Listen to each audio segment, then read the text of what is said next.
Some of the things we own have sentimental value. A gift from a friend, a souvenir from a trip, and although we may keep it in a drawer or on a shelf, the impact that it has on us, we take everywhere we go. This week in our parasha Teruma, we learn about the building of the Mishkan. The Mishkan was a small temple that the Jewish people used until they got to Jerusalem and built the Beit HaMikdash. The temple that they built, the Mishkan, because they were constantly moving, wandering throughout the desert, it had to be portable. It means logistically, it had to be built in a way that it could be easily disassembled and reassembled every time that they had to move. Now, the larger vessels that there was in the Mishkan, like the menorah or the altar, the Mizbeach, they were built with holes on the side, like these big rings, that you could put a pole through, and you would put the pole through, and when it was time to move, when the entire camp was moving to another area, you just were able to put these poles through the holes, and you would carry the menorah or the altar or any of the other larger vessels that were in the Mishkan. And that way, the Mishkan was portable. It was able to be transported from place to place to place.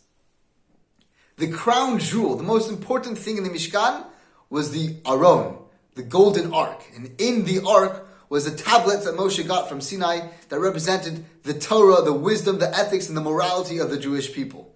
This too had rings and circles for the poles to carry it when it was time to travel. However, unlike the other large vessels, which when it was time to travel, you put the poles in. When you rested, when you got to the place of destination, you took the poles out, put it into storage, and voila, you have your menorah in a new place.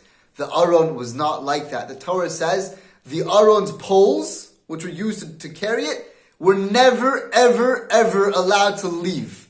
You always had to have the Aron with the poles in it. You weren't allowed to take them out. The symbolism is clear. The Aron, the golden ark, which is to symbolize the wisdom, the Torah, the ethics, the morality of the Jewish people, you don't just put it somewhere.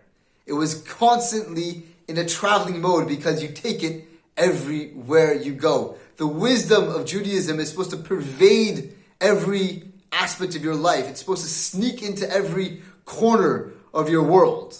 Wishing you a Shabbat Shalom and a life full of value and meaning, and realizing that the important things in life, you don't just put on the shelf. You take them with you.